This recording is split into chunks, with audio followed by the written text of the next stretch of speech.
The Danish royal house is referring to the sudden cancellation of U.S. President Donald Trump's official visit in 2 weeks.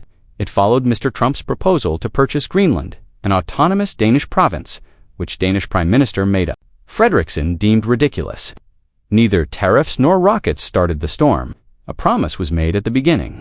Following his re-election triumph, U.S. President Donald Trump made an announcement that sent shockwaves through the Arctic and deep into the corridors of global power on March 4, 2025, as he entered the Capitol chamber. Regardless of the circumstances, he told Congress, "We are going to get Greenland." It sounded like a joke to some. For others, it's a headline that grabs attention. To Trump's inner circle, however, this was not a joke. A blueprint was what it was. The drive to annex Greenland had gone from campaign hyperbole to official dogma in a matter of days. The plan was presented by the president as a national security issue. "We will make you rich," he declared, framing the agreement as a chance for cooperation and mutual gain. However, behind the scenes, there were only directives rather than discussions. On Christmas Day, Trump went on Truth Social to elaborate on some of his earlier remarks that the U.S. might also govern Greenland, Canada, and the Panama Canal after he assumes office in January. Trump had ceased dancing about the subject by the beginning of May. "We really need Greenland," he said to a national interviewer. "We will care for and cherish this small population, but it is essential to global security." His voice had changed. The pitchman had disappeared. A commander-in-chief was standing there discussing the acquisition of territory in terms of military necessity. The word arrived at the Pentagon with terrifying certainty. Greenland is a part of the United States, according to Secretary of Defense Pete Hegseth. Its worth was sketched out by military leaders in news conferences and battle room briefings. The Arctic Missile Defense Grid, the hidden rare earth element stocks, and Russian submarines are all monitored from the GIUK Gap, a maritime choke point. Not only was Greenland strategically important to Trump, but it was also vital, and he was no longer ruling by force. To help us defeat the YouTube algorithm and to show your support, please hit the like button before we commence. However, the rest of the world's reaction was quicker than anticipated. Denmark gave it a scathing rejection. According to Prime Minister Mette Frederiksen, Greenland is part of the Greenlanders. A unified statement was issued by officials in Greenland's capital, Nuuk, cautioning against any kind of foreign invasion. They all condemned the same thing. Copenhagen was supported by European politicians. Emmanuel Macron, the president of France, referred to Trump's statements as inappropriate among allies. NATO officials became concerned as Arctic activity increased. They started patrols. Military icebreakers have been moved. A defensive perimeter had just been sparked by Washington's purchase idea. Trump had an old dream, to be laughed off the global stage. He had only proposed the concept in 2019. Now, though, he was being serious. The backlash had fangs this time. Canada made no speeches. During this political conflagration, it just moved. Greenland Resources, Inc., a mining company based in Toronto, was granted a 30-year mineral exploitation license by the Greenland government in June 2025, just a signature and permission to remove magnesium and molybdenum from the MAM site in eastern Greenland. No big pronouncements or saber rattling. These two minerals are essential for modern alloys, electric vehicles, and defense systems. Canada was already contributing to the development of its future, while Trump was preoccupied with his attempt to purchase Greenland. Please click the subscribe button to show your support for the channel before we proceed. Furthermore, this was not a hypothetical endeavor. Greenland Resources already had legally enforceable supply agreements with steel producers in Europe. Their project was swiftly established as a key component of the defense supply chain for the European Union. Naya Nathaniel, Greenland's Minister of Business and Minerals, called it a significant step toward economic independence. Jobs would be created locally. Nuuk would receive royalties. Instead of going to Washington, the rare earths would go to Europe.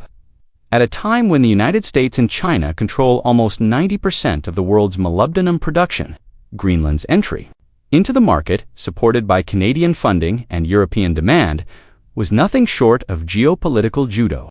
And it continued from there. Another Canadian company, Amaroq Minerals, obtained $61 million in finance. just 1 week prior to the Member deal, in order to expand its gold mining activities at Nalunaq in southern Greenland. Over 90% of the funds were provided by institutional investors in North America and Europe. In agreement, Denmark's export financing organization, EFO, declared Greenland a strategic priority. This was not a rush for gold, it was an alignment. Amaroq had a straightforward plan: enhance infrastructure, increase exploration, and establish southern Greenland as a reliable supply of premium gold for European markets. The money's clear message was that Canada was not going to buy Greenland. It was making an investment in it. As Trump spoke about protecting Greenland citizens, Canadian businesses were entering into legally binding agreements, generating jobs in the region and operating under Greenlandic regulatory oversight. It was made quite plain by Minister Nathaniel. This was about independence, not dominance. In a June press release, she declared, "We are not for sale. However, commerce is growing and we are open for business." Note was taken by the European Union. Greenland was designated as a strategic priority by Brussels in its 2025 Raw Material Security Policy. It pointed to Canada's collaborations as an example for future collaboration. According to current internal EU predictions, by the end of the decade, the Malmberg molybdenum plant may supply about 30% of Europe's defense sector demand. That contract is more than just a mining one. It is strategic autonomy, energy independence, and a move away from reliance on the US, China, or Russia. Only the success of Amaroq strengthened that alignment. The company received funding from all around the NATO economic zone after being listed on exchanges in Toronto, London, and Reykjavik. In an unusually open statement, Denmark's EFO said that the investment was part of a plan to promote vital minerals and sustainable development in Greenland. It wasn't PR for the company. It was a communication to Moscow, Beijing, and Trump.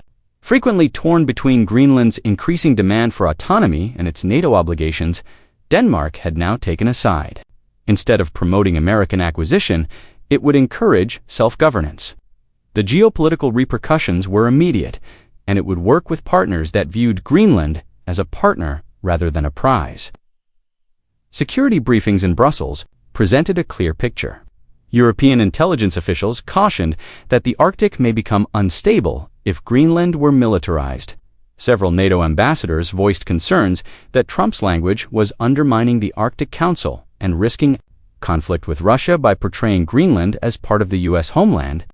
Russian submarines were already operating nearer to the eastern shelf of Greenland. In the Baffin Bay, the number of Chinese vessels working under Arctic research permits has tripled. The tensions were no longer speculative. In contrast, Canada's strategy was seen as a de-escalation tactic. Instead of intimidation, it produced investment. Icebreakers, not infrastructure, not rockets, but strategic minerals. Washington's pressure campaign was losing ground to Ottawa's methodical, slow-moving diplomacy. There was rising uneasiness even within the Pentagon. The strategic importance of Greenland was acknowledged by military strategists. However, he acknowledged in private that years of Arctic diplomacy had been undermined by Trump's bluster. One veteran admiral told Reuters that you cannot force a democracy to comply, particularly in the Arctic, where ties are more important than outposts. The leaders of Greenland made that very evident. Being a client state was not something they were interested in.